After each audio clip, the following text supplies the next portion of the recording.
Panasnya nggak turun-turun, Mas. Harga beras juga nggak turun-turun, Bu.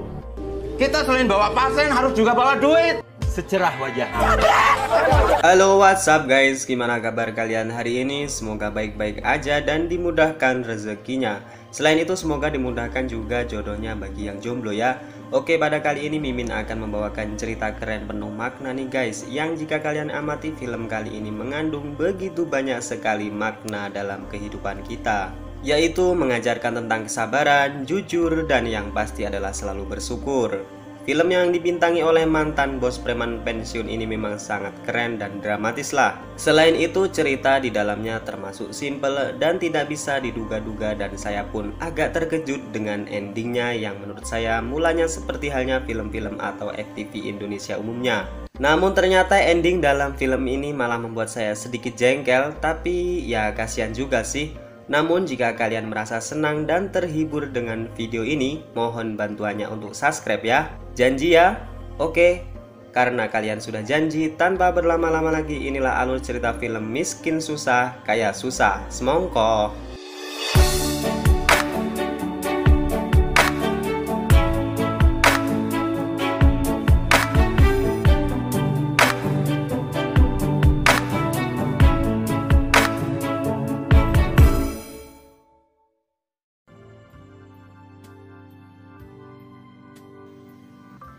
Film diawali dengan sebuah masalah dalam keluarga kecil yang terlihat serba kekurangan, di mana diketahui sang suami bernama Pak Karyo sedang dimarahi sang istri karena anaknya yang sakit sedang membutuhkan obat dan dibawa ke dokter.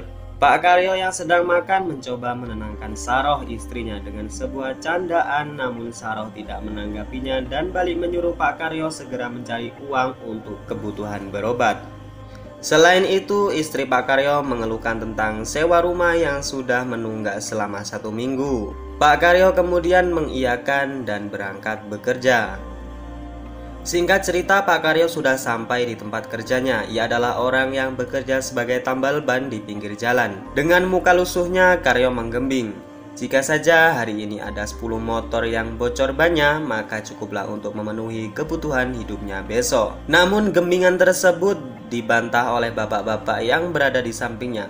Oh iya, bapak-bapak ini sebenarnya memiliki peran yang sangat vital dalam film ini.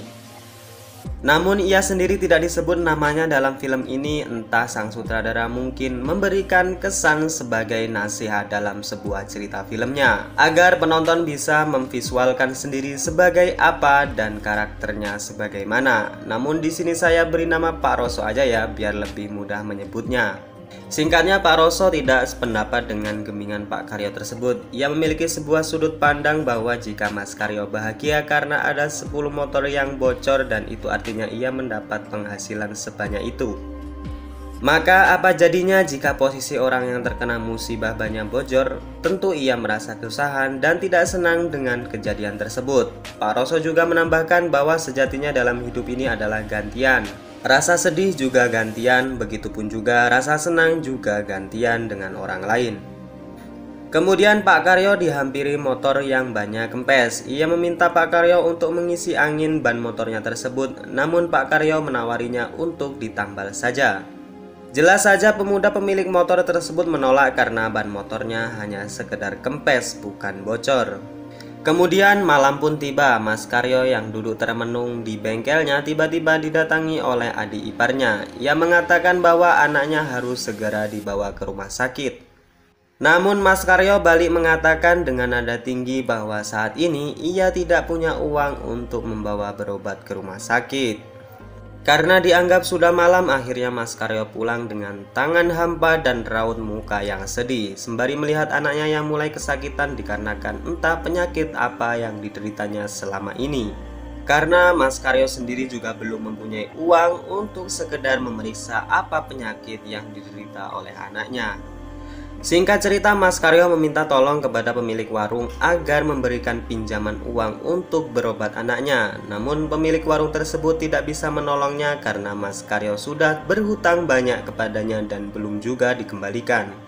Mas Karyo hanya dikasih madu untuk berobat anaknya.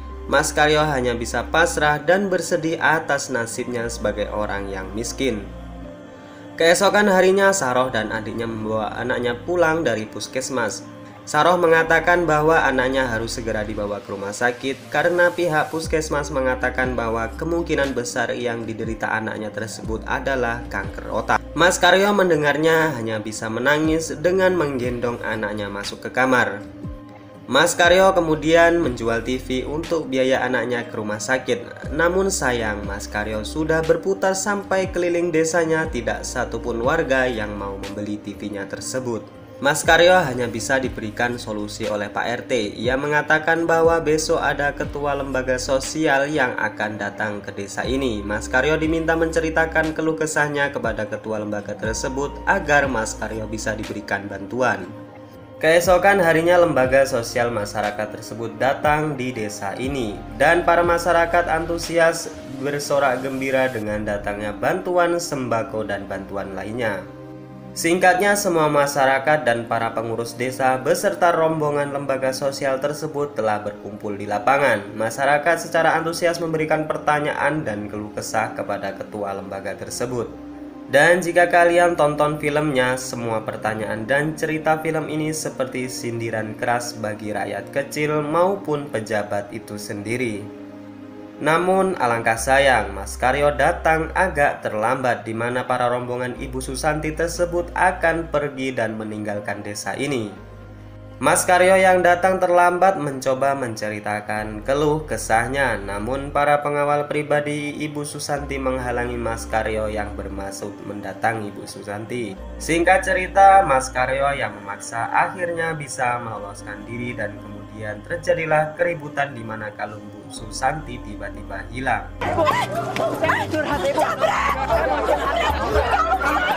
Dan kemudian Ibu Susanti menuduh Mas Karyo yang mengambil dan kemudian menelannya. Seketika itu para pengawal Bu Susanti membawa Mas Karyo ke lapangan untuk diadili. Mas Karyo mengatakan bahwa ia tidak mengambil kalung Bu Susanti apalagi menelannya. Mas Karyo mengatakan bahwa ia menelan gorengan yang dari awal tadi ia bawa. Namun di sini Bu Susanti dengan kekeh mengatakan bahwa Mas Karyo telah mengambil dan menelan kalungnya. Bu Susanti juga mengatakan bahwa kalung tersebut adalah kalung pemberian dari suaminya tercinta sebagai hadiah ulang tahun pernikahannya. Singkat cerita, para pengawal Ibu Susanti berdiskusi untuk supaya menyelesaikan masalah ini agar masalah tersebut tidak sampai ke meja pengadilan.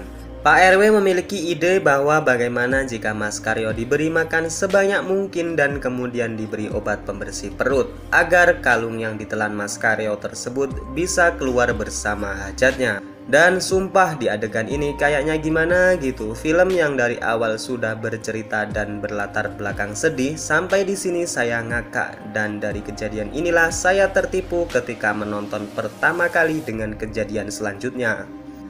Alhasil Mas Karyo diberi makan banyak dan diberikan juga obat pembersih perut. Setelah itu Mas Karyo diminta membuang hajat dan disaksikan semua orang sebagai buktinya. Namun Saroh tidak terima karena hal tersebut akan membuat malu suaminya. Singkat cerita, Mas Karyo membuang hajat di toilet rumahnya dengan pengawalan para bodyguard Ibu Susanti. Dan hasilnya memang Mas Karyo tidak bersalah mencuri dan menelan kalung Ibu Susanti. Ibu Susanti pun dengan wajah bersalah meminta maaf kepada Mas Karyo dan Saroh. Selain itu, Ibu Susanti juga berjanji akan membawa anak mereka berobat ke rumah sakit dan menanggung semua biayanya. Singkat cerita, ketika Mas Karyo dan Saroh mengambil sembako di balai desa, mereka tiba-tiba didatangi Torik, adik ipar Mas Karyo.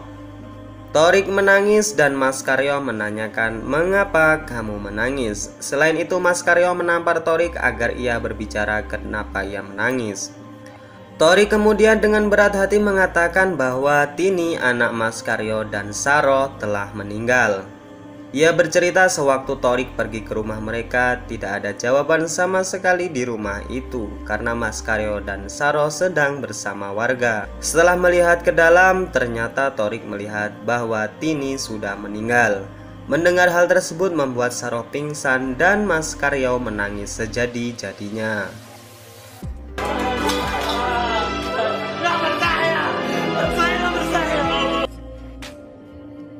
Singkat cerita, Tini telah dimakamkan dan diselimuti dengan duka. Mas Karyo terus saja menyesali mengapa tidak ia periksakan anaknya tersebut dari awal, sehingga mungkin sekarang anaknya masih hidup. Saroh kemudian mengatakan kepada Mas Karyo bahwa Tini sekarang tidak lagi merasa sakit dan ia lebih disayangi sama Allah.